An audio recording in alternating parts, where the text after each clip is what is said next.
Le premier livre des rois, chapitre 20. Ben-Hadad, le roi de Syrie, rassembla toute son armée. Il avait avec lui 32 rois, ainsi que des chevaux et des chars. Il monta, installa le siège devant Samarie et l'attaqua. Il envoya dans la ville des messagers à Akab, le roi d'Israël, pour lui annoncer: Voici ce que dit Ben-Hadad. Ton argent et ton or sont ma propriété. Tes femmes et tes plus beaux enfants m'appartiennent. Le roi d'Israël répondit: Comme tu le dis, mon seigneur le roi, je t'appartiens avec tout ce que j'ai. Les messagers revinrent annoncer: Voici ce que dit Ben-Hadad. Je t'ai fait ordonner de me livrer ton argent et ton or, tes femmes et tes enfants.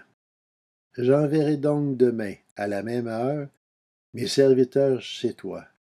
Ils fouilleront ta maison et celle de tes serviteurs. Ils mettront la main sur tout ce que tu as de précieux et l'apporteront. Le roi d'Israël appela tous les anciens du pays et leur dit: Sachez bien et comprenez que cet homme nous veut du mal. En effet, il m'a déjà réclamé mes femmes et mes enfants, mon argent et mon or, et je ne lui ai rien refusé. Tous les anciens et tout le peuple dirent à Akab: Ne l'écoute pas et ne cède pas. Akab dit alors au messager de Ben-Hadad: Dites à mon seigneur le roi: Je ferai tout ce que tu as réclamé à ton serviteur la première fois. Toutefois, cela, je ne peux pas le faire. Les messagers s'en allèrent et rapportèrent cette réponse. Ben-Hadad envoya dire à Akab: Que les dieux me traitent avec la plus grande sévérité, si la poussière des décombres de Samarie suffisent pour remplir le creux de la main de toute l'armée qui me suit. Le roi d'Israël répondit: Celui qui endosse une armure pour aller au combat ne doit pas se vanter comme s'il la déposait après avoir combattu. Lorsque Ben-Hadad reçut cette réponse, il était en train de boire avec les rois sur les tentes. Et il dit à ses serviteurs: Faites vos préparatifs. Ils firent alors leurs préparatifs contre la ville.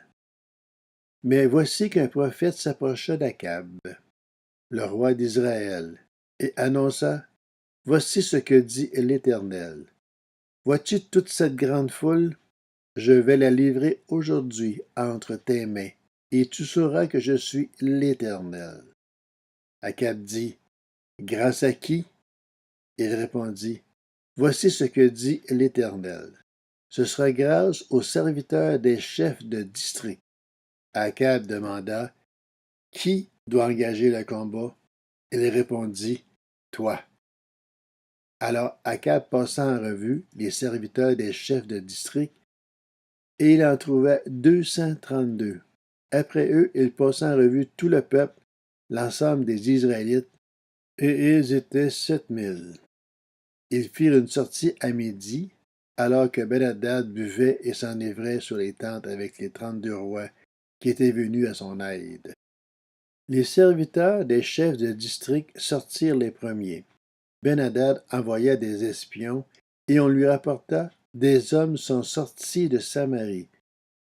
Il dit: Qu'ils sortent pour demander la paix ou pour combattre. Capturez-les vivants. Lorsque les serviteurs des chefs de district et de l'armée qui les suivaient furent sortis de la ville, ils combattirent au corps à corps, et les Syriens prirent la fuite. Israël les poursuivit, et Ben-Hadad, le roi de Syrie, se sauva sur un cheval avec des cavaliers. Le roi d'Israël sortit, frappa les chevaux et les chars, et infligea une grande défaite aux Syriens. Alors le prophète s'approcha du roi d'Israël et lui dit: Vas-y, fortifie-toi, examine la situation et vois ce que tu as à faire. En effet, l'année prochaine, le roi de Syrie montera t'attaquer. Les serviteurs du roi de Syrie dirent à leur seigneur: Le Dieu des Israélites est un Dieu des montagnes. Voilà pourquoi ils ont été plus forts que nous.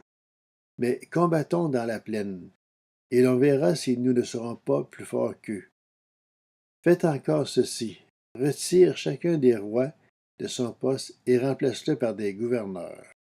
Forme-toi une armée pareille à celle que tu as perdue, avec autant de chevaux et de chars. Ensuite, nous les combattrons dans la plaine, et l'on verra si nous ne serons pas plus forts qu'eux. Le roi les écouta et agit de cette manière. L'année suivante, Ben-Hadad passa les Syriens en revue et monta vers Aphek pour combattre Israël. Les Israélites furent aussi passés en revue. Ils reçurent des vivres et marchèrent à la rencontre des Syriens. Ils campèrent vis-à-vis d'eux, pareils à deux petits troupeaux de chèvres, alors que les Syriens remplissaient le pays. L'homme de Dieu s'approcha et annonça au roi d'Israël, « Voici ce que dit l'Éternel. Parce que les Syriens ont dit, l'Éternel est un Dieu des montagnes et non un Dieu des vallées, je vais livrer toute cette grande foule entre tes mains, et vous saurez que je suis l'Éternel. » Ils campèrent 7 jours en face les uns des autres. Le 7e jour, on engagea le combat et les Israélites tuèrent 100 000 fantassins syriens en un jour. Le reste se réfugia dans la ville d'Aphek et la muraille tomba sur ces 27 000 hommes qui restaient. Ben-Hadad s'est refusé dans la ville d'Aphek où il allait de chambre en chambre. Ses serviteurs lui dirent, « Nous avons appris que les rois de la communauté d'Israël sont des rois pleins de bienveillance. Nous allons mettre des sacs autour de la taille et des cordes autour de nos têtes. Et nous sortirons vers le roi d'Israël. Peut-être qu'il te laissera la vie sauve. » Il se mit des sacs autour de la taille et des cordes autour de la tête. Et ils allèrent trouver le roi d'Israël et dirent, « Ton serviteur Ben-Hadad te demande de lui laisser la vie sauve. » Akab répondit, « Est-il encore en vie? Il est mon frère. » Ces hommes y virent un bon présage, et ils s'empressèrent de le prendre au mot et de dire, « Ben-Hadad est ton frère? » Il dit, « Allez-y, emmenez-le. » Ben-Hadad vint vers lui, et Akab le fit monter sur son char. Ben-Hadad lui dit, « Je te rendrai les villes que mon père avait prises aux tiennes, et tu pourras faire du commerce à Damas, comme mon père l'avait fait à Samarie. Quant à moi, reprit Akab, je vais te laisser partir après avoir conclu une alliance avec toi. » Il fit alliance avec lui et le laissa partir. L'un des membres de la communauté des prophètes dit à son compagnon, sur l'ordre de l'Éternel, « Frappe-moi, je t'en prie. » Mais cet homme refusa de le frapper. Alors il lui dit, « Parce que tu n'as pas obéi à l'Éternel. Quand tu m'auras quitté, le lion te tuera. » Quand l'homme l'eut quitté, il rencontra un lion qui le tua. Le prophète trouvait un autre homme et dit, « Frappe-moi, je t'en prie. » Cet homme le frappa et le blessa. Le prophète alla alors se poster sur la route empruntée par le roi, et il se masqua les yeux avec un bandeau. Lorsque le roi passa, il cria vers lui et dit, « Ton serviteur était au milieu du combat. Voici qu'un homme s'est approché et m'a amené un autre homme en disant, « Garde cet homme.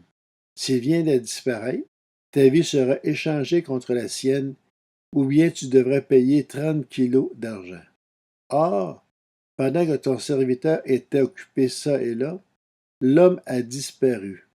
Le roi d'Israël lui dit, « C'est là ta sentence, tu l'as prononcée toi-même. » Aussitôt, le prophète retira le bandeau qui couvrait ses yeux.